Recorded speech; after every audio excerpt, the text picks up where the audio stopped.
کر رہے تھے اور ایک دو حصے ہم نے کر لیے تھے اس کے. اب آخری حصہ آخری رکوع بھی ہے اس کا، تو اس میں بھی 2-3 موضوع ایسے ہیں جو تھوڑے سے اصل میں جو درس میں جو چیز آپ کے سامنے رکھنا چاہتا ہوں وہ یہ ہے، قرآن مجید کا تو مطالعہ ہم ضرور کریں، لیکن قرآن مجید میں جو الفاظ آتے ہیں، جو اصطلاحیں استعمال ہوتی ہیں، وہ اصل میں ہمارے ذہن میں اس کا ایک تصور بیٹھ جائے تو اس سے ہمیں اندازہ ہوگا قرآن جب ہم سے مخاطب ہو رہا ہے تو وہ صرف یہ نہیں بتا رہا کہ ہم نے ایک نبی تھا، اس کے پاس کچھ لوگ تھے، اسے کچھ ماننے والے تھے، ان کے اوپر کچھ قرآن اتارا تھا اور اب ہم اس کو پڑھتے ہیں، اس سے تبرک حاصل کرتے ہیں، کچھ باتیں ہمیں بھی تھوڑی سی اس کی اچھی لگتی ہیں، بلکہ یہ ہے کہ قرآن جیسے یہ کہہ رہا ہے کہ ہم نے ایسا قرآن دیا ہے تمہیں جو زندگی کے ہر آدمی کی زندگی کے ہر مرحلے پہ کہیں نہ کہیں اس سے انسان کو واسطہ ہوگا. تو اسی لیے میں نے یہ آیتیں چنی تھیں، تو میں پڑھتا ہوں. الم تر الی الذین تولوا قوما غضب اللہ علیہم ما هم منکم ولا منهم ويحلفون على الكذب وهم يعلمون اعد اللہ لهم عذابا شدیدا انهم ساء ما كانوا يعملون اتخذوا ايمانهم جنة فصدوا عن سبيل الله فلهم عذاب مهين لن تغني عنهم اموالهم ولا اولادهم من الله شيئا اولئك اصحاب النار هم فيها خالدون يوم يبعثهم الله جميعا فيحلفون له كما يحلفون لكم ويحسبون أنهم على شيء ألا إنهم الكاذبون استحوذ عليهم الشيطان فأنساهم ذكر الله أولئك حزب الشيطان ألا إن حزب الشيطان هم الخاسرون إن الذين يحادون الله ورسوله أولئك في الأذلين كتب الله لأغلبن أنا ورسلي إن الله لقوي عزيز لا تجد قوما يؤمنون بالله واليوم الآخر يوادون من حاد الله ورسوله ولو كانوا آباءهم أو أبناءهم أو إخوانهم أو عشيرتهم أولئك كتب في قلوبهم الإيمان وأيدهم بروح منه ويدخلهم جنات تجري من تحت الأنهار خالدين فيها رضي الله عنهم ورضوا عنه أولئك حزب الله ألا إن حزب الله هم المفلحون.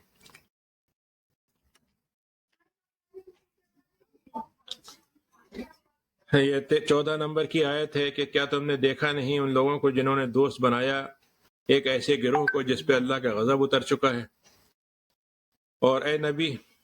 یہ آپ میں سے نہیں ہیں، نہ آپ ان میں سے ہیں، نہ وہ تمہارے ہیں نہ تم ان کے ہو، اور یہ جھوٹی باتوں پر جھوٹی قسمیں کھاتے ہیں اور یہ سب جانتے بوجھتے کرتے ہیں یہ سب کام. ایسے لوگوں کے لیے اللہ تعالیٰ نے بڑا دردناک عذاب تیار کر رکھا ہے، اور یہ جو کچھ کرتے آئے ہیں یہ ان کا وہی انجام ہے جو ان کو برے عمل کا برا انجام ہوگا جو وہ کرتے آئے تھے. انہوں نے قسمیں کھا کے اور اپنے آپ کو سچا ثابت کرنے میں ڈھال تو بنا لی قسموں کو، لیکن اس قسمیں کھانے کے بعد بھی کرتے کیا ہیں؟ اللہ کے راستے سے روکتے رہتے ہیں. تو ان کے لیے تو اور دردناک عذاب تیار ہے. دنیا میں جو کچھ ہم نے ان کو نوازا ہے، دولت سے، مال سے، دنیا کی نعمتوں سے، مقام سے، مناصب سے،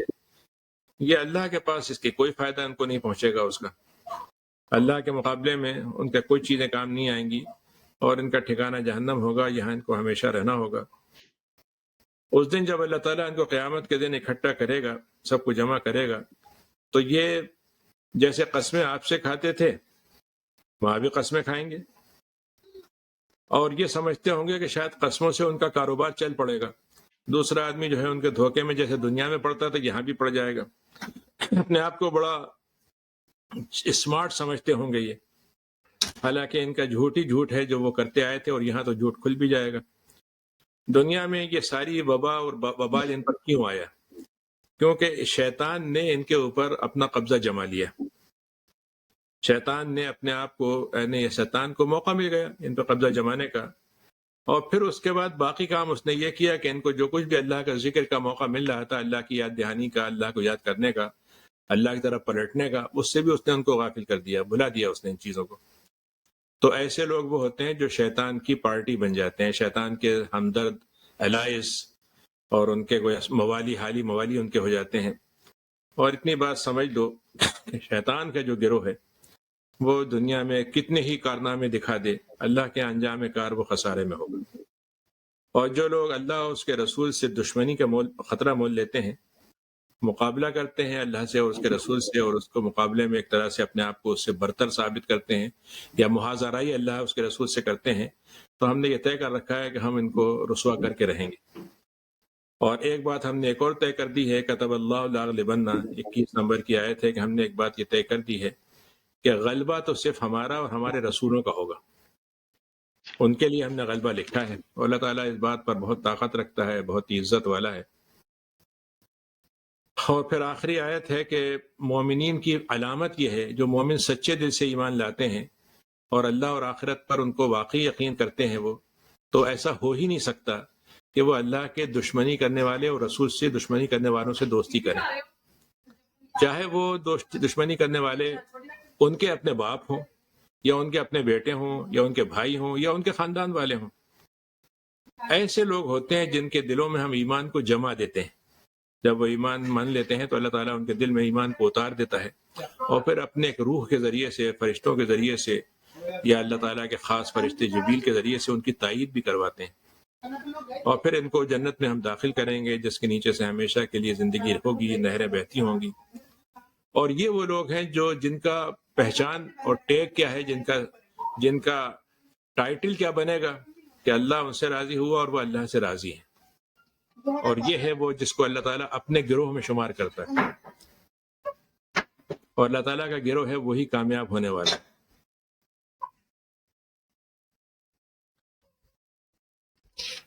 اب ان میں گویا ایک طرح سے بالکل ایک کمپیریٹو طور پر اللہ تعالیٰ نے یہ بتایا ہے کہ ایمان جو ہے وہ اپنی جگہ پر دعوے کی چیز یا نسل پرستی کا نام نہیں ہے کہ ہم مسلمان ہیں، مسلمانوں میں پیدا ہو گئے ہیں تو کچھ اچھے کام بھی کر لیتے ہیں، کچھ اور کام بھی چلتے رہتے ہیں، پھر اس کے بعد اگر ہم اور آگے بڑھ گئے تو ہم عبادتیں کر لیتے ہیں، کچھ نیکیاں کر دیتے ہیں، خیر خیرات کر دیتے ہیں، لیکن اللہ اس کے رسول کی جو جنگ ہے کفر کے ساتھ، اور اللہ کے مقابلے میں شیطان کے لوگوں کے ساتھ جو جنگ ہے، اس میں ہم کوئی حصہ نہیں لیتے۔ تو اس میں دونوں باتیں ہم کر سکتے ہیں، یا تو ہم اس میں نیوٹرل ہو جاتے ہیں، پھر ہم ہی کہتے ہیں بھائی ٹھیک ہے، ہمارا اس سے کیا تعلق، یہ تو صرف مولویوں کا کام ہے، اور چند سرپھرے قسم کے لوگ ہیں، وہ بڑے یہ تو آج کی زبان میں دہشت گرد، شدت پسند اور آرتھوڈکس، اور مطلب بڑے مطلب یہ ہے کہ عورت پہ ظلم کرنے والے اور بڑے بھیانک دور کے رہنے والے ہیں یہ لوگ، تو نیوٹرل ہو جاتے ہیں ہم۔ یا اور آگے بڑھ کے ہم یہ کرتے ہیں کہ ہم تو یہ مسلمانوں کو ہم نے دیکھ لیا تھا، اسلام کی باتیں تو آپ کرتے ہیں، لیکن فلاں صاحب تو ہم سے ملے تھے، وہ تو بڑے خراب مسلمان تھے، میں تو اسلام کی مدد کرنا کیا نہیں بلکہ میں ایسے لوگوں کو آگے نہیں بڑھنے دوں گا۔ تو اللہ تعالیٰ یہ کہہ رہا ہے کہ اس جنگ کے اندر ایمان جو ہے، ایمان کی جنگ میں آپ کفر کا ساتھ نہیں دے سکتے، یعنی یہ نہیں ہو سکتا کہ آپ ایمان کا دعویٰ بھی کریں اور کفر سے آپ کو تقویت بھی ملے۔ تو یہ دو گروہ اللہ تعالیٰ نے شمار کیے ہیں۔ تو اس میں اللہ تعالیٰ نے کہا کہ تم نے دیکھا کہ جن پہ اللہ کا غضب ہوتا ہے، تو آپ کی ذمہ داری یہ ہے کہ ایسے لوگوں کے بارے میں جب آپ یکسو ہو جائیں اور آپ کو پتہ چل جائے تو پھر آپ یہ سمجھ لیں کہ یہ آپ کے نہیں ہو سکتے، وہ آپ کے نہیں ہوئے تو آپ ان کے نہیں ہو سکتے۔ یعنی ایک آدمی یہ کہ صاحب ٹھیک ہے وہ برے لوگ ہیں تو کیا ہے، لیکن میں تو اپنے طور پر اچھا کرتا رہوں گا ان کے ساتھ۔ اچھا کرنا ایک الگ چیز ہے، لیکن ان کے ساتھ ہمدردی کی اس حد تک کر دینا کہ ان کو ان کے ایمان کے خلاف دشمنی اور سازش کو آپ کوئی اہمیت نہ دیں اور ایک طرح سے ایک منیمائز کر دیں اسے، یہ نہیں ہو سکتا۔ ایسے لوگوں کے لیے بڑا دردناک عذاب ہے، اور یہ قسمیں کھا کھا کے بات کرتے ہیں۔ یعنی آپ صبح سے شام تک دیکھیں، جو آدمی شروع کرے گا تو سب سے پہلے ایک بات کہ صاحب میں ہمیشہ سچ بولتا ہوں، اور دیکھیے صاحب میں تو سچی بات کرتا ہوں، اور میں آپ کو جو بات بتا رہا ہوں آپ مجھ پہ یقین نہیں کریں گے، لیکن میں آپ کو بتا رہا ہوں بالکل سچی بات کہہ رہا ہوں۔ تو وہ یہ جملے جو ہوتے ہیں، انسان کے اندر کی بات کے اندر خود اس کو شبہ ہوتا ہے کہ میری بات پہ لوگ یقین نہیں کریں گے، تو قسمیں کھا کھا کے اور طرح طرح کے حوالے دے کے، واسطے دے دے کے کہ فلاں موقع پہ دیکھیے میں نے فلاں کے لیے یہ کام کیا تھا، فلاں موقع پر آپ کے بھی کام آیا تھا۔ تو اللہ تعالیٰ کہتا ہے یہ صرف ڈھال بناتے ہیں اس کو، جبکہ ان کا اصل مشن ہے اللہ کے راستے سے روکنا۔ تو ان کے لیے جتنی بھی دنیا میں چیزیں ملی ہوئی ہیں یہ اسی میں مست ہو جاتے ہیں، دولتیں مل گئیں، بچے اولاد مل گئے، خاندان مل گئے، شوہر بیوی مل گئے، تو آدمی اسی میں زندگی کو سب کچھ سمجھ لیتا ہے، اور ایسا لگتا ہے کہ جیسے اب آپ بھی دیکھیے جو درخت ہے، کہ درخت جب جڑ پکڑ لیتا ہے تو درخت کی جڑ پکڑنے کے بعد آپ اس کو ہلائیں تو ہلے گا نہیں، لیکن اگر یہ سمجھتا ہے کوئی شخص کی جڑیں بہت نیچے تک ہیں اور کبھی نہیں ہلیں گی تو ایک ہلکا سا جھونکا آتا ہے وہ درخت بھی اکھڑ جاتا ہے۔ آج کل ہم دیکھتے ہیں جب فلڈ آ رہے ہیں تو کیا حال ہوتا ہے، کیسے کیسے لوگ جن کے گھر گرتے ہیں، یعنی ہم تو دور سے فوٹو دیکھ رہے ہیں، لیکن آپ سوچیے جس آدمی نے 50 سال میں وہ گھر بنایا ہوگا، جس میں اس نے 100 سال کا سامان رکھا ہوگا، یا ہو سکتا ہے اس کا صدیوں کا نسلوں کا گھر ہوگا، جب وہ 1 منٹ میں وہ پانی کے ریلے میں بہتا ہے تو اس وقت منظر کیا ہوتا ہے. اور اس وقت انسان کو یہ پتہ چلتا ہے کہ جس چیز کو ہم نے دائمی سمجھا تھا دائمی نہیں ہے وہ، اور جس کو یہ سمجھا تھا کہ ہمارا سہارا بنے گی وہ سہارا نہیں ہے. یقیناً ہماری ضرورت کے لیے ہے، متاع دنیا ہے، استعمال کے لیے ہے، لیکن اللہ تعالیٰ کو چھوڑ کر ہم اس کو سب کچھ سمجھ لیں تو وہ مسئلہ، اور اللہ تعالیٰ کو چھوڑتے ہوئے ہم اللہ تعالیٰ کو چھوڑ دیں اس معنی میں کہ اس کو کچھ اس چیزوں کو سب کچھ سمجھنے لگیں اللہ کے مقابلے میں، تو اور بھی مسئلہ. تو اللہ تعالیٰ نے کہا کہ ان کے نام مال اولاد کہیں کام نہیں دیں گے. کام کا مطلب یہ ہے کہ یہاں بھی ہم دیکھتے ہیں جب کوئی مطلب یہ ہنگامہ ہوتا ہے، کرائسس ہوتا ہے، تو اپنی آدمی جان بچانے کی پہلے فکر کرتا ہے، اور آخرت میں تو یقیناً یہی ہوگا، اور یہ جہنم والے ہیں، ان کو ہمیشہ رہیں گے. قیامت کے دن بھی ویسی قسمیں کھاتے ہوئے اٹھیں گے. وہ سمجھیں گے شاید دنیا میں ہم جیسے اپنی بات جو ہے وہ چھپا لیا کرتے تھے، اندر کی بات کوئی جانتا نہیں تھا، تو قسمیں وہاں بھی کھائیں گے. تو اللہ تعالیٰ کے لیے تو دل کا حال پڑھنا کوئی مسئلہ نہیں ہے. تو وہ یہ سمجھتے ہوں گے کہ ہم نے کوئی بڑا کارنامہ سمجھا ہے. تو اس میں اشارہ ہے مدینے کے یہودیوں کی طرف جنہیں منافقین نے دوست بنا رکھا تھا. تو مخلصانہ تعلق ان کا نہ اہل ایمان سے تھا نہ یہود سے تھا، انہیں محض اپنی غرض کے ساتھ رشتہ تھا. اور وہ اس کے حالانکہ وہ ایمان لائے تھے، محمد صلی اللہ علیہ وسلم کو اپنا ہادی مانتے تھے، پیشوا مانتے تھے. مطلب یہ ایک طرف وہ ایمانداری کی اور وفاداری کی قسمیں کھا کر مسلمانوں سے بچ جاتے ہیں، دوسری طرف اہل اسلام کے اندر بیٹھ کے طرح طرح کے شبہے اور وسوسے پیدا کرتے ہیں تاکہ لوگ اسلام قبول کرنے سے باز رہیں. جب گھر کے بیدی یہ خبر دے رہے ہیں تو ضرور اندر دائر میں کچھ کالا ہوگا. اور پھر یہ ہے کہ وہ قیامت کے دن بھی جھوٹے قسمیں کھائیں گے. تو اللہ تعالیٰ یہ کہتا ہے کہ ان کا فریب اتنا اتر چکا ہے کہ مر کر بھی وہ ان سے نہیں نکلے گا. اور اس میں اصل میں قیامت کا جو منظر ہے وہ اللہ تعالیٰ نے جو بتایا ہے آپ دیکھیے گا تو اس میں کئی منظر ہیں، ایک منظر نہیں ہے. ایک انسان اٹھے گا تو اس پہ پہلے تو اس پہ گھبراہٹ کا عالم طاری ہوگا، یہ ہوا کیا، یعنی جس کو قیامت کے بارے میں نہیں پتا تھا. پھر اس کے بعد اس کو یہ ہوگا کہ اچھا بھائی ٹھیک ہے، بات یہ ہے کہ میں دفاع کر لوں گا. ایک منظر وہ بھی ہوگا. دوسرے موقع پر اس کو ثبوت ملنے لگیں گے، اس کا جسم بولنے لگے گا، تو اس موقع پر وہ معافی درافی کی بھی کوشش کرے گا اور بہت سے یعنی واسطے دے گا، فلاں ہوگا. تو کئی درجے ہیں جو جس سے میدان حشر میں انسان گزرے گا، اور قرآن مجید نے اس کو الگ الگ موقع پہ بیان کیا. سب کو جمع کریں تو اس سے یہ معلوم ہوتا ہے کہ صرف اتنا ہی نہیں ہوگا ایک بات ہوئی 1 منٹ کی بات ختم ہو گئی، بلکہ کافی حد تک اس کے اندر مختلف مرحلے گزریں گے. لیکن جو ایک مرحلہ آخری ہوگا جس میں وہ واقعی مان جائے گا کہ ہاں یہ بات تو میرے جسم گواہی دے رہا ہے، اب ہو رہا ہے، میں تو انکار نہیں کر سکتا. لیکن اس وقت یہ کہے گا صاحب ٹھیک ہے اللہ میں ایک زندگی اور دے دیجیے، اب میں اگلی دفعہ اچھا کام کر کے آؤں گا. تو اس وقت بھی اس کے ذہن میں بس یہی ہوگا کہ اس وقت تو بچ جاؤں میں، وہ بات کے میں کیا آؤں گا کہ نہیں آؤں گا تو بات کی بات ہے، ابھی تو میں بچ جاؤں. تو اس میں جو بات بہت اہم اللہ تعالیٰ نے کہی ہے، جس کو گویا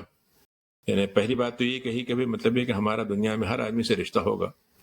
لیکن اللہ تعالیٰ سے دشمنی کرنے والوں سے ہمارا رشتہ دوستی کا نہیں ہو سکتا. دنیا کے طور پر کوئی تعلق ہو، مطلب یہ کہ ان کے ساتھ معاملہ داری ہے، دنیا داری ہے، لین دین ہے، پڑوس ہے، مختلف کی چیزیں ہو سکتی ہیں. تو اس میں جو اللہ تعالیٰ نے جو بات فرمائی ہے کہ وہ یہ کہ ان کے ساتھ تمہارا معاملہ ایسا نہیں ہونا چاہیے. اور پھر اس کو اللہ نے وہ بتایا کہ ان کی کمزوری کیا ہے، کہ انہوں نے اپنے آپ کو اللہ تعالیٰ سے، اللہ کی دوستی سے کاٹا، تو شیطان ان نے اسے اپنی دوستی پیش کر دی، یعنی وہ ان کا دوست بن کے سامنے آ گیا. اور جب دوست بن کے آیا اور انہوں نے اس کی باتیں سننا شروع کی، تو اس کے بعد سب سے بڑا کام اس نے یہ کیا کہ اللہ کی یاد دہانی ان سے دور کر دی. نہیں، یاد دہانی کا صرف مطلب اتنا نہیں ہے کہ وہ کلمہ پڑھتے تھے یا سبحان اللہ الحمد للہ کہتے تھے وہ رک گئے، بلکہ ذکر کا مطلب یہ ہے کہ انسان کو ہر لمحہ ایسا آتا ہے جس میں وہ غور کر سکتا ہے کہ یہ جو میں کام کر رہا ہوں یہ اللہ کو پسند ہے کہ نہیں ہے، یہ کام صحیح ہے کہ نہیں ہے، اور یہ کام جو ہے وہ کسی کا یعنی میرے لیے کرنا چاہیے کہ نہیں کرنا چاہیے. بعض دفعہ عقل اس کی کچھ اور کہتی ہے، بعض دفعہ اس کے اپنے جذبات کچھ اور کہتے ہیں، لیکن وہ ایسا مطلب یہ ہے کہ شیطان کے قبضے میں آ جاتا ہے کہ وہ اس کو صرف ایک ہی بات سجاتا ہے کہ بھائی چھوڑو، دنیا مزے کی ہے، مزے کر لو، بابر بیش کوش کے عالم دوبارہ نیس، بابر مزے کر لو، دنیا دوبارہ تھوڑی ملنے والی ہے. اور پھر جوانی تو بھائی بات یہ ہے کہ جوانی تو دیوانی ہوتی ہے، جوانی میں آدمی نے کچھ نہیں کیا تو ایسے کیا بات ہوئی. یعنی آج کے زمانے میں ہمارے مسلم معاشرے میں یہ بالکل ادبی طور پر آپ کو شاعری میں مل جائے گا، ادب میں مل جائے گا، صحافت میں مل جائے گا. کسی آدمی کی جب وہ صحافی کسی سے سوال کرتا ہے، اگر آپ نے دیکھا ہوگا اخباروں میں، ٹی وی پہ آتے ہیں، کہ فلاں صاحب کے ساتھ انہوں نے وقت گزارا، ان کی بات کی، تو ایک سوال ضرور ہوتا ہے کہ جوانی میں آپ نے کیا کیا کھیل کھیلے، کس سے عشق کیا، کس سے وہ ہوا. اگر ذرا سا بھی کچھ آئیں بائیں کرے تو کہہ رہے آپ شرما رہے ہیں، ارے آپ کھل کے نہیں کہہ رہے. اس کے دوسرے الفاظ میں مطلب یہ ہے کہ یہ تو کرنی چاہیے تھا، اس میں کون سا مسئلہ چھپانے کی ضرورت. تو گویا آج کے دور میں ہم دوسرے مرحلے میں آ گئے. پہلے تو ہم درجے میں آئے کہ برائی کرنا ہے، اور دوسرے یہ کہ برائی کو برائی نہیں سمجھنا ہے. تو یہ جو ذکر اللہ ہے اللہ تعالیٰ کا، وہ یہی ہے کہ بھائی اس جوانی میں بھی مجھے یاد آئے کہ بھائی جوانی کے بعد بڑھاپا بھی آئے گا، اور جوانی جو ہے وہ چلی جائے گی. تو اور دوسری یہ کہ جوانی کا مطلب یہ نہیں ہے کہ میں اللہ کی رسی سے، اگر مجھے اللہ نے تھوڑی سی رسی چھوڑ دی ہے، جانور کو چرنے کے لیے چھوڑ دیا ہے، تو اس کا یہ مطلب نہیں کہ شام کو وہ جو چرواہا ہے وہ جانوروں کو جمع نہیں کرے گا. اور اسی لیے آپ دیکھ لیجئے کہ آج کل کے زمانے میں، یعنی آپ دیکھیے کہ جو واقعات ہو رہے ہیں، میرا مطلب یہ ہے کہ اس میں پہلے زمانے میں تو قوموں پہ ایک اجتماعی عذاب آتا تھا، لیکن آپ انفرادی طور پر دیکھیے تو چھکڑ چل رہے ہیں، کہیں پر گرمی ہو رہی ہے، کہیں پر بارش ہو رہی ہے، کہیں پر پورے کے بستی کی بستی جلی جا رہی ہے، کہیں پر مطلب یہ ہے کہ حادثات ہوتے ہیں. پھر یہ کہ چھوٹے چھوٹے واقعات، ٹیکسی میں جا رہے ہیں یا گاڑی میں جا رہے ہیں، ایک دم ایکسیڈنٹ ہو گیا، ایک دم ختم ہو گئے. تو یہ جو اللہ تعالیٰ کے ساتھ جو اللہ کی یاد بھلا دینا ہے، یہ سب سے بڑا مسئلہ ہے. جس کو کیا ہے کہ وہ اس نے کہا تھا بہادر شاہ ظفر نے کہ جس کو تیش میں خوف خدا نہ رہا، جس کو عیش میں یعنی یاد الہی نہ رہی، مطلب جب عیش کا زمانہ تھا تب اللہ ویسے یاد نہیں آیا، جب تیش کا زمانہ، اپنے غصے کا زمانہ آ گیا تو یہ خیال نہیں آیا کہ اللہ میاں بھی ہم سے بدلہ لے سکتے ہیں، اللہ تعالیٰ بھی ہمارے ساتھ کچھ کر سکتے ہیں.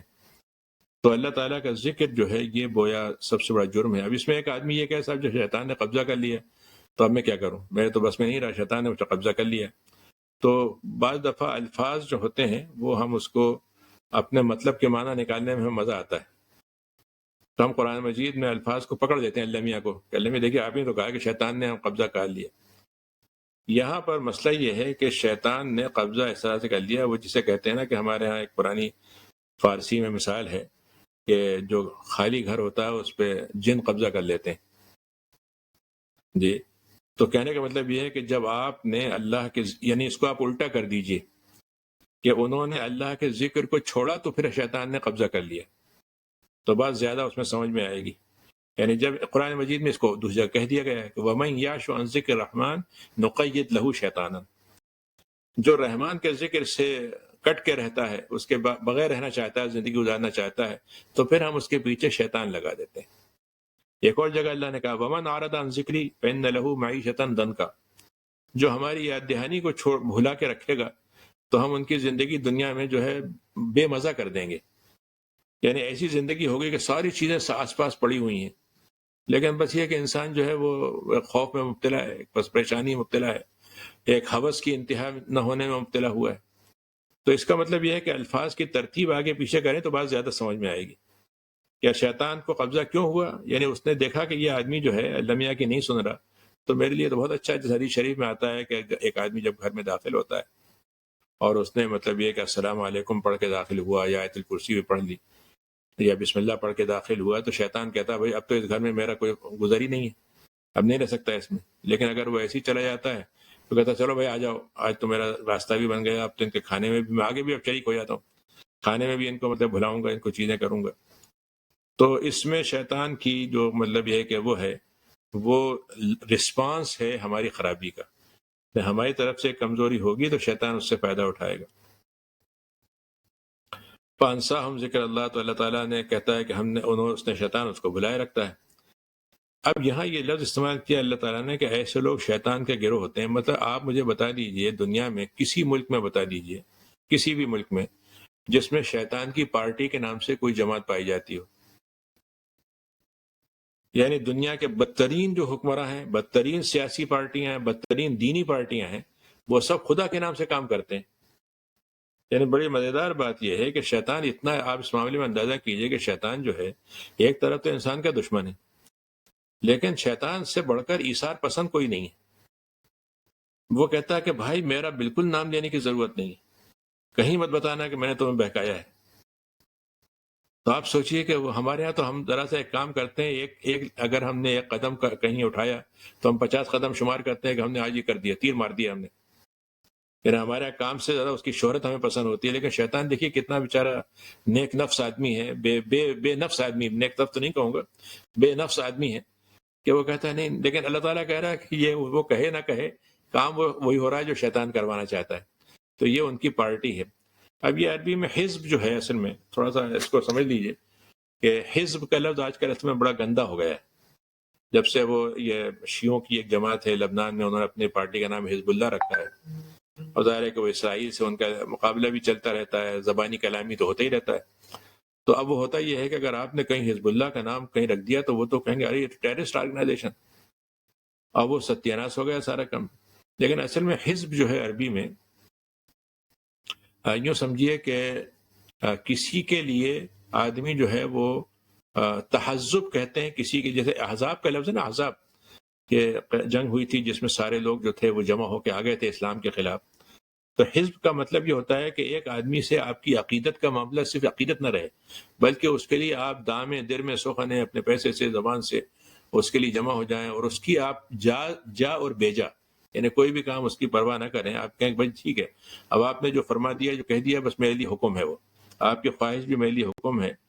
تو حزب کا مطلب بنیادی طور پر یوں کہہ دیجئے کہ اگر اس کے دو ترجمے کیے جائیں، یہاں تو ترجمہ ہوگا اندھا بہرا معتقد، یعنی ایسا مقلد جو بالکل اندھا بہرا ہو کے شیطان کے پیچھے چل پڑتا ہے. یعنی شیطان کہہ بھی رہا ہے کہ بھائی میری جماعت کوئی نہیں ہے اور تو میرے نام سے لینا بھی نہیں، لیکن مگر انہیں صاحب میں تو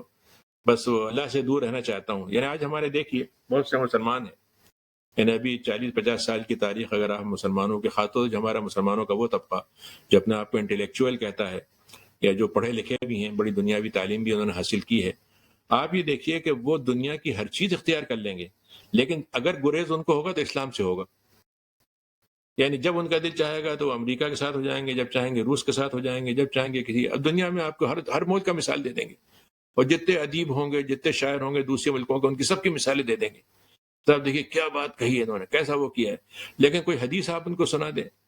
اور کوئی مطلب یہ قرآن کا حوالہ دے دیں تو سب کیا مولویانہ باتیں آپ نے شروع کر دی، مجلس آپ نے خراب کر دی. تو کہنے کا مطلب یہ ہے کہ یہ انسان کا عجیب مزاج ہے کہ جب وہ دین سے گریز کرتا ہے تو صرف اتنے نہیں ہوتا کہ وہ گریز کر کے گزارا کر لیتا ہے، بلکہ گریز کے بعد لازماً اس کے ساتھ کچھ اور چیزیں چمٹ جاتی ہیں، اور ان کو وہ انکار نہیں کرتا. تو اللہ تعالیٰ نے کہا کہ یہ وہ لوگ ہیں جو شیطان کے ساتھ جوڑ بنا لیتے ہیں، شیطان کے ساتھ اپنے آپ کو جوڑ لیتے ہیں. تو شیطان بھی کہتا ہے بھائی ٹھیک ہے، تم اگر آئی گئے ہو تو میرا کیا جاتا ہے، تمہیں بھگتنا تمہیں، میرا تو مسئلہ کچھ نہیں ہے اس میں. تو اللہ تعالیٰ نے کہا کہ شیطان کا گروہ ہے جو ہمیشہ خسارے میں رہنے والا ہے، ہمیشہ رہے گا، دنیا میں تو نظر نہیں آتا. ہم تو یہی دیکھتے ہیں کہ بھائی دنیا کی طاقتیں جتنی شرپسند ہیں اور جتنی مطلب یہ کہ وہ طاقتیں جمع کی ہوئی ہیں، تو مقابلے خیر تو بیچارہ کمزور چلا رہا ہے. یعنی حدیث شریف میں آتا ہے کہ آپ نے فرمایا کہ ہر چیز کا ایک عروج ہوتا ہے، ایک زوال ہوتا ہے. تو اسلام کا بھی ایک عروج کا زمانہ ہوگا اور ایک زوال کا زمانہ ہوگا. تو عروج کا زمانہ یہ ہوگا کہ ایک آدمی وہاں پر معاشرے میں کوئی اچھا کام کرنے والا جو ہے وہ شرمائے گا نہیں اچھے کام کرنے پہ، اور برا کام کرنے والا جو ہے شرمائے گا. یعنی اگر اس نے کر بھی لیا تو بہرحال وہ چھپائے گا، اس کو نہیں چاہے گا کہ لوگ جانیں اس کے بارے میں. اور اسلام کے زوال کا زمانہ یہ ہے کہ نیکی کرنے والا شرماتا پھرے گا، اور برائی کرنے والا جو ہے وہ ڈھٹائی سے بات کرے گا، وہ الٹی مطلب یہ اس پہ تہمت لگائے گا، اس کو کہے گا دیکھیے کام تو میں نے کیا، آپ نے کیا کیا. اور آج ہم دیکھ رہے ہیں یہ بات، یعنی یہ بات ہے کہ نیک بننا اور نیک بنے رہنا اور نیکی کو اس کے ساتھ اپنے آپ کی اپنی عزت بچا لینا لوگوں سے، یہ انتہائی مشکل چیز ہو گئی. اس کے مقابلے میں ایک آدمی ہے، مطلب ابھی ایک صاحب کا انتقال ہوا، مطلب یہ کہ وہ فلمی زندگی کے ہیں، تو ایک صاحب نے باقاعدہ ان مضمون لکھا کہ بھائی ان کے ہاں ان کے اندر تو اولیاء کی کرامت پائی جاتی تھی. اب اگر اولیاء کی کرامت انہیں پائی جاتی تھی، پھر نبیوں کی ضرورت کیا ہے؟ نبی کی ضرورت نہیں ہے، کسی نیک آدمی کی ضرورت نہیں. جب ایک آدمی دنیا کے سارے گندے کام کر لے اور ایک آدھ دو اچھی باتیں بھی کر لے تو اب آپ کیا وہ ولی بن جائے، اس کی کرامتیں دکھنے لگیں. تو اب بات یہ ہے کہ یعنی ہم نے تو اپنے طور پر طے کر رکھا ہے کہ جس کو ہم کہہ دیں گے وہ جنت میں جائے گا، جس کو ہم کہیں گے نہیں جائے گا. تو اللہ میاں کا تو کوئی کام رہا نہیں. لیکن اللہ تعالیٰ یہ کہہ رہا ہے کہ تمہیں جو کامیاب ہوتے ہوئے دکھتے ہیں وہ خسارے والے ہیں. اصلا وہ اپنا جو مال بیچ رہے ہیں وہ مال یعنی وہاں پہنچے گا ہی نہیں. شیخ صاحب محشر میں جو پہنچے تو اعمال ندارت، جس مال کے تاجر تھے وہ مال ندارت جی، وہاں پہنچے تو وہاں کی تجارت کا جو سامان لے کے جانا تھا وہ لے کے ہی نہیں گئے. یہاں کے سامان کی تجارت کو سمجھ رہے تھے وہاں بھی چلے گا. تو اللہ تعالیٰ نے کہا کہ یہ وہ ہیں جو خسارے میں پڑنے والے ہوں گے. اور دنیا میں آپ کو معلوم ہے کہ دنیا کے اندر 50 دفعہ خسارے ہوں لیکن واپس آنے کا راستہ موجود ہے. بحال ہو سکتا ہے انسان، بینک رپسی ہوگی تب بھی نکل جائے گا، لٹ گیا تب بھی ہو جائے گا، لیکن یہ ویسا خسارہ ہے جس میں واپس آنے کا کوئی راستہ نہیں ہے اور دوبارہ اس کو زندگی کو لوٹانے کا مسئلہ نہیں ہے. تو یہ خسارہ دنیا کا سب سے بڑا ہے جو انسان کو اللہ تعالیٰ نے بتایا کہ شیطان کے ساتھ جڑنے سے ہوتا ہے. اور پھر اس کے بعد اللہ نے ایک اور آگے کی آیت کہی کہ جو اللہ اس کے رسول کے ساتھ، یعنی یہ سمجھیے کہ اللہ میاں نے کہا ایسا، تو انہوں نے کہا نہیں ہم تو ایسے کہیں گے اور ہم تو مطلب ہمارا خیال تو یہ ہے کہ ایسا ہونا چاہیے. تو ایسے جو لوگ اللہ کے ساتھ دشمنیاں کرتے ہیں اللہ کے مقابلے میں، یعنی یہ سمجھیے کہ محادثہ کا مطلب یہ ہوتا ہے اللہ تعالیٰ کہے دائیں طرف جاؤ، وہ کہ ہم بائیں طرف جائیں گے. قرآن مجید میں اللہ تعالیٰ نے یہود کے بارے میں ایک عجیب بات کہی ہے کہ اللہ نے کہا کہ ساصرف عن آیات الذین یتکبرون فی الارض بغیر الحق، میں اپنی نشانیاں اور اپنے ہدایت کی جو راستے ہیں ان لوگوں سے پھیر دوں گا جو میرے ساتھ تکبر کا معاملہ کرتے ہیں. ان کی پہچان کیا ہے؟ ان یروا کل آیۃ لا یؤمنوا بها، اگر ان کو کوئی ایسی بات مل جاتی ہے جو اس میں ایمان ہے تو اس پہ نہیں جائیں گے. وہ ایک تو ایمان نہیں لائیں گے، دوسرا یہ ہے کہ ان یروا سبیل الرشد لا یتخذوا سبیلا، اگر کوئی رشد و ہدایت کی نیکی کی بات ملتی ہے تو اس سے تو ان کے کترا کے نکل جائیں گے. وَإِن يَرَوْا سَبِيلَ الْغَيِّ يَتَّخِذُوا سَبِيلًا، لیکن گمراہی کے راستے پہ دوڑ پڑیں گے. یعنی ایک آدمی ہے، مثلا فرض کیجئے کہ ایک آدمی، میں مثال دیتا ہوں آپ کو کہ ایک آدمی اندھا بہرا ہے مثلا، اب وہ اس کو نہ تو اسلام کا پتہ ہو سکتا ہے، نہ وہ پڑھ سکتا ہے، نہ دیکھ سکتا ہے، ٹھیک ہے. لیکن یہی آدمی جو اندھا بہرا ہے جب نماز کے لیے وقت ہوتا ہے تو جا نہیں سکتا نماز کو مثلا،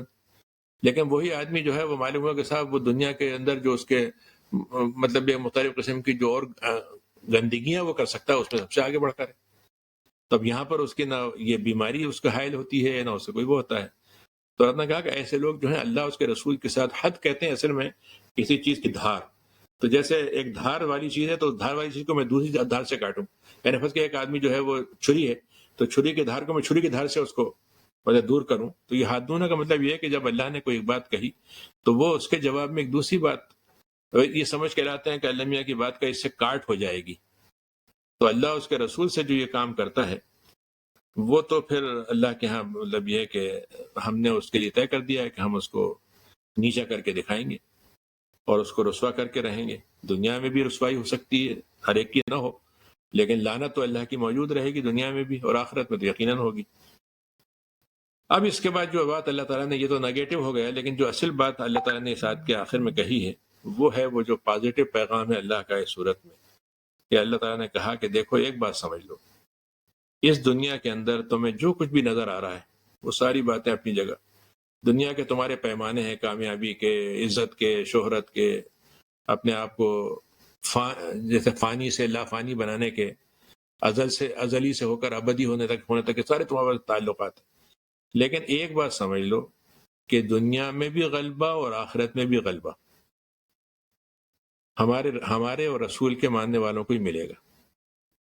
یہاں پہ غلبہ کیسے ملے گا؟ یہاں تو ہو سکتا ہے سیاسی غلبہ نہ ہو، یہاں ہو سکتا ہے کہ آپ کی طاقت ان کے مقابلے میں کمزور ہو، لیکن ایک بات طے ہے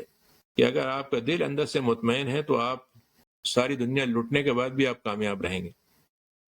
یعنی آپ اپنے ایمان پر کبھی بھی سودا نہیں کریں گے، آپ کے لیے آپ ایمان کو مغلوب نہیں ہونے دیں گے.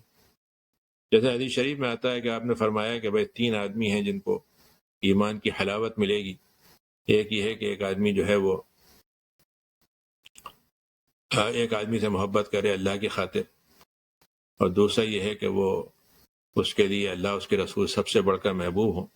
اور تیسرا یہ ہے کہ اس کو یہ آگ میں ڈلنا پسند ہو لیکن اس کو پسند نہیں کرے گا کہ ایمان سے کفر کی طرف چلا جاؤں،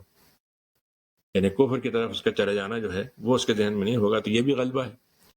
یعنی غلبہ کا مطلب یہی ہے کہ انسان کے اوپر خیر جو ہے غالب ہے، چاہے لوگ اس کو مانیں چاہے نہ مانیں. یعنی اگر آپ کے ہاتھ میں ہیرا ہے مثلا اور آپ بازار میں بیچنے جاتے ہیں اور آپ کو 1 پیسہ بھی نہیں ملتا اس کا، لوگ پیسے نہیں لگاتے، لیکن آپ کو معلوم ہے کہ یہ ہیرا ہے، تو آپ کو اندر سے کوئی پریشانی نہیں ہوگی کہ یہ جو میں ہاتھ میں لیے ہوں کوئی جھوٹی چیز تو نہیں ہے. کوئی دھوکے والی چیز تو نہیں ہے. لیکن اگر آپ کے ہاتھ میں کوئی دھوکے کی چیز ہے اور آپ کسی آدمی کے پاس جاتے ہیں اور فرض کے کہتا بھائی تو یہ تو فیک چیز ہے، تو آپ کو خود معلوم ہے فیک ہے، تو آپ اس کے اوپر کوئی پریشان نہیں ہوں گے. تو کہنے کا مطلب یہ ہے کہ جیسے بقول کسی کے کہ بھائی کسی نے یہ کہا کہ بھائی بات یہ ہے کہ ہم تو ایسی چیز کا سودا لے کے بیٹھے ہیں جو دنیاوی لحاظ سے اس کی کوئی اس پہ آواز لگانے والے آتے ہی نہیں، اور دوسری چیزیں ہیں جس کے اوپر مان تو آواز لگانے والے لاکھوں ہوتے ہیں. لیکن اصل چیز یہ ہے کہ اللہ تعالیٰ کے لیے غلبہ اور آخرت میں غلبہ تو طے ہو جائے گا. وہ تو واضح ہے کہ اللہ تعالیٰ یہ بتائے گا کہ بھائی آج تو سے وہ لوگ ہوں گے جو اللہ اس کے رسول کو مانتے تھے، ان کو ہم ایک طرف کر دیں گے، باقی لوگ الگ ہو جائیں.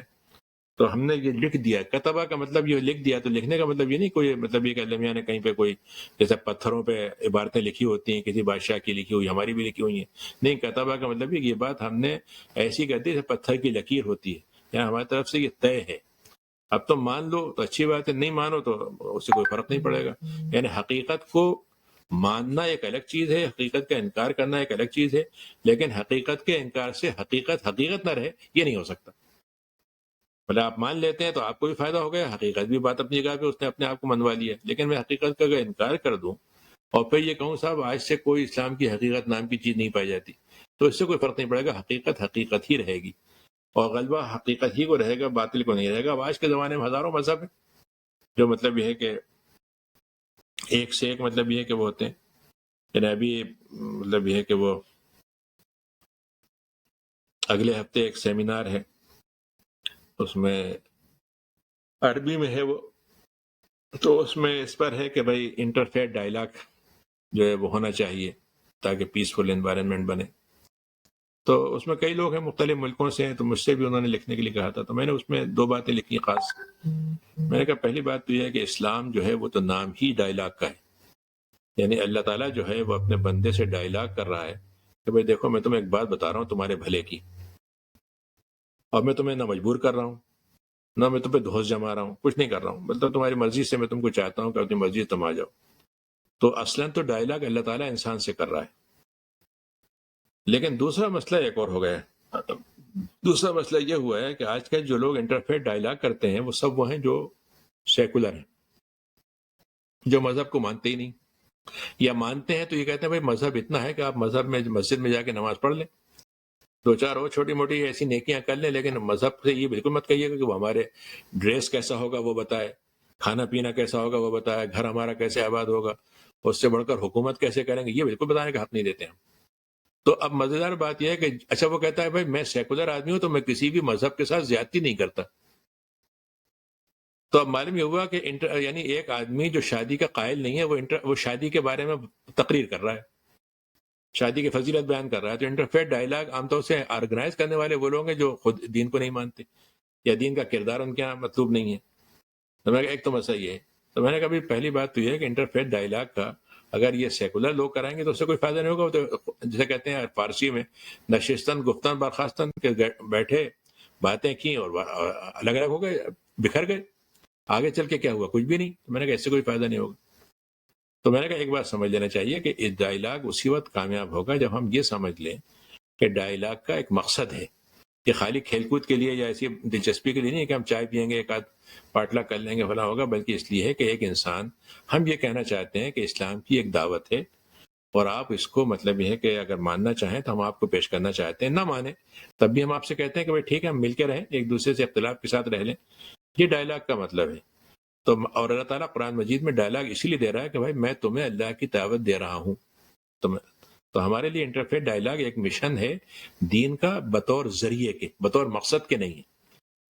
مقصد یہ ہے کہ ہم وہ کر دیں. جبکہ آج کل جو انٹرفیت ڈائلاگ ہوتا ہے وہ کیا کہتا ہے، جیسا میں نے بتایا کہ سیکولرزم کا مسئلہ آ جاتا ہے. دوسرا ایک اور ہوتا ہے، سارے مذاہب یہ کہتے ہیں کہ بھائی دیکھیں یہ مت کہیے کہ آپ حق پر ہیں. ہر مذہب میں خوبیاں موجود ہیں، ہر مذہب میں حق کی کچھ نہ کچھ باتیں موجود ہیں. آج کل یہی چلتا ہے ابراہمک فیتھ. اب ابراہمک فیتھ کوئی عجیب چیز ہو گئی ہے. یعنی مزیدار بات ہے کہ ابراہمک فیتھ وہ ہے جو ان کے بیٹے طے کریں گے، یعنی جو آنے والی نسلیں وہ طے کریں گے ابراہیم کیا تھے. اللہ تعالیٰ کہہ رہا ہے تم کو طے نہ کرنا، ابراہیم نے طے کر دیا تھا کہ ان کا مذہب کیا تھا. تو اب یہ جو کہنے کا میرا مطلب یہ ہے کہ جب ہم یہ بات طے کرتے ہیں تو ہم یہ طے کرنا چاہیے کہ ہم جب جو بھی کام کر رہے ہیں اس سے اللہ کے دین کے غلبہ کی بات ہوگی یا اللہ کے دین کو اس سے نقصان ہوگا. تو اگر ہم نے اپنی زندگی میں اللہ کے دین کے غلبے کے لیے کام کیا تو اللہ تعالیٰ کہہ رہا ہے پھر تو ہم طے کر دیتے ہیں کہ تمہارے ساتھ تو ہمارا معاملہ غلبے کا ہی ہوگا. لیکن اگر ہم کفر کو غلبے کرنے میں لگے رہے، یا کفر نہیں تو مطلب کہہ لیجئے کہ اور اس طرح کی عام دنیا کی زندگی میں غلبے میں پڑے رہے، تو پھر جب دین اللہ کا غالب ہوگا تو اس میں ہمارا حصہ نہیں ہوگا. کیونکہ اللہ نے ایک بات طے کر دی کہ صرف غلبہ پانے والے میں ہوں گا اور میرے رسول ہوں گے، اور اس کا مطلب جو رسول کے راستے پہ ہوں گے.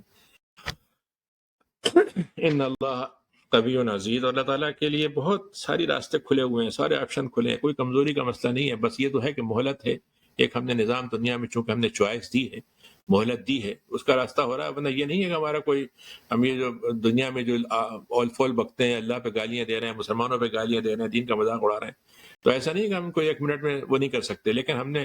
ایک ان کے لیے مہلت رکھی ہوئی ہے. اب یہاں پر یہ بہت اہم آیت ہے جو اس کے بعد والی ہے، وہ یہ ہے کہ مسلمان ہونے کا مطلب جو ہے وہ صرف اتنا نہیں ہے کہ بھائی ہم نے نماز و روزے رکھ لیے، سر پہ ٹوپی رکھ لی، کپڑے اپنے ذرا سے ویسے بنا لیے، ڈریس بنا لی، پانچ چیزیں ہو گئی. نہیں، بلکہ یہ ہے کہ ہمارا ایمان کا بیرو میٹر ہے. اس بیرو میٹر کا کام یہ نہیں ہے کہ باطل آیا تو ہم نے اس کو ناپ کے بتا دیا بھائی اتنے فیصد اس میں حق ہے، اتنے فیصد باطل ہے مثلا، اور حق آیا تو ہم نے اس میں بھی کہا کہ ہاں بھی ٹھیک ہے یہ چل جائے گا، مطلب یہ کہ تھوڑا سا بہتر ہے.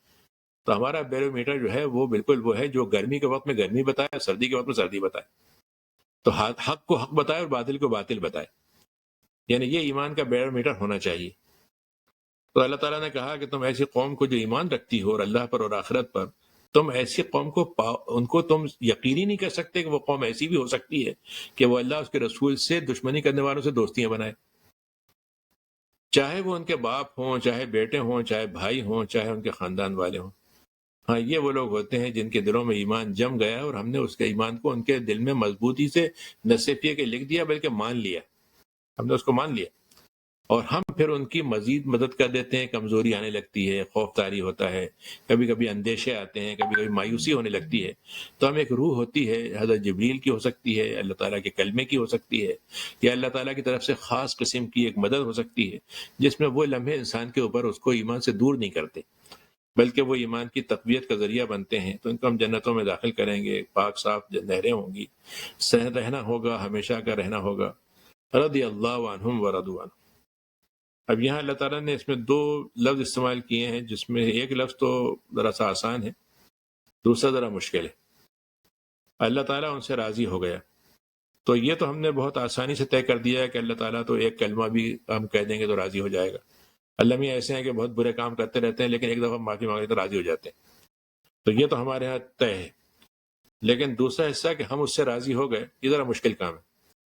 اللہ میاں سے اتنی آسانی سے ہم راضی نہیں ہوتے، بڑے شکوے ہیں ہمارے اللہ سے، بڑی شکایتیں ہیں، بڑے ہمارے مطلب یہ کہ وہ ہیں، اور جتنا بھی اللہ میاں دے دے اس کے باوجود بھی ہمیں کچھ نہ کچھ کمی کا احساس رہتا ہے. لیکن اللہ تعالیٰ نے کہا ہے کہ یہ دو طرفہ بات ہے کہ ہم راضی ہوئے وہ ہم سے راضی ہیں،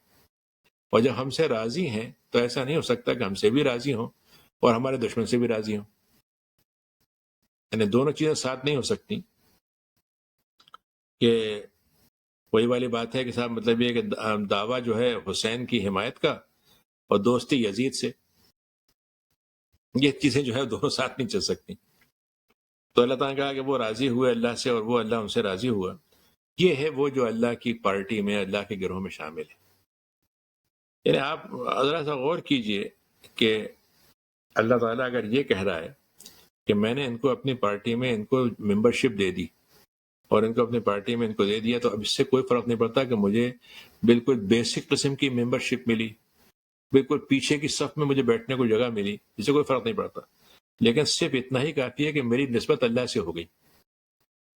یعنی اللہ تعالیٰ سے، اللہ تعالیٰ کے دین سے، اللہ کے مشن سے، اللہ تعالیٰ کی مرضی سے مشن بن جائے، تو یہ کتنی بڑی بات ہے. اور اس کو اللہ تعالیٰ نے کہا کہ صرف اللہ کی جماعت اختیار کرنے والے ہوتے ہیں جو کامیاب ہوں گے.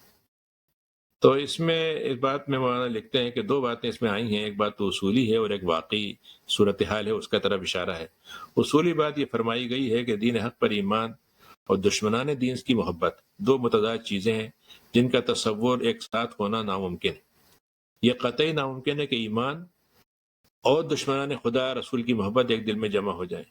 بالکل ایسے ہی ہے جس طرح سے ایک آدمی کے دل میں اپنی ذات کی محبت اور اپنے دشمن کی محبت بیک پر جمع نہیں ہو سکتی. لہذا تم اگر کسی شخص کو دیکھو کہ وہ ایمان کا دعویٰ کرتا ہے اور دوسروں سے محبت کا رشتہ بھی جوڑ رکھا ہے جو اسلام کے مخالف ہے، تو یہ غلط فہمی تمہیں ہرگز لاحق نہیں ہونی چاہیے کہ شاید اس روش کے باوجود وہ ایمان کے دعوے میں سچا ہو۔ اس طرح جن لوگوں نے اسلام اور مخالفین اسلام سے بیک وقت رشتہ جوڑ رکھا ہے، وہ خود بھی اس پوزیشن پہ غور کر لیں کہ وہ فی الواقع کیا ہیں اور کیا ہونا چاہیے ان کو، مومن بن کر رہنا چاہتے ہیں یا منافق۔ اگر ان کے اندر واقعی احساس ہے اور اخلاقی حیثیت سے وہ ماننے والے ہیں تو ان کو یہ طے کر لینا چاہیے کہ دو کشتیوں میں سوار ہونا صحیح نہیں ہوگا، تو ان کو ایمان کے بارے میں دو ٹوک فیصلہ کر لینا چاہیے۔ اور ایمان جب آپ اختیار کرتے ہیں تو یقیناً اس میں رشتہ داری کا بھی، ایمان کی بنیاد پر رشتہ داری ہوگی اور ایمان کی بنیاد پر تعلق ٹوٹے گا۔ یہ تو اصولی بات ہوئی، مگر اللہ تعالیٰ نے یہاں پر صرف اصولی بات کہنے کے پر کافی نہیں سمجھا، بلکہ ایک واقعہ بھی بتا دیا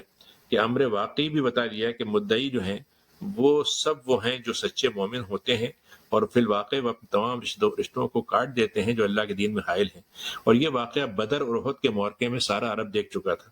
مکے سے جو صحابہ کرام ہجرت کر کے آئے تھے وہ صرف خدا کے دین کی خاطر اپنے قبیلے، اپنے قریب ترین رشتہ داروں سے لڑ گئے تھے۔ حضرت ابو عبیدہ نے اپنے باپ عبداللہ ابن جراح کو قتل کیا تھا۔ حضرت مصعب ابن عمیر نے اپنے بھائی عبید ابن عمیر کو قتل کیا تھا۔ حضرت عمر نے اپنے ماموں عاص ابن ہشام ابن مغیرہ کو قتل کیا تھا۔ حضرت ابوبکر نے اپنے بیٹے عبد الرحمن سے لڑنے کے لیے ان کے تیار ہو گئے تھے، بلکہ اس میں تو آتا ہے تو ابوبکر کے بارے میں کہ ان کے بیٹے نے ایک دفعہ کہا جب وہ مسلمان ہو گیا کہ اے والد، آپ میرے تلوار کی زد میں آ گئے تھے، مگر میں نے آپ کا خیال کر لیا کہ میرے باپ ہیں۔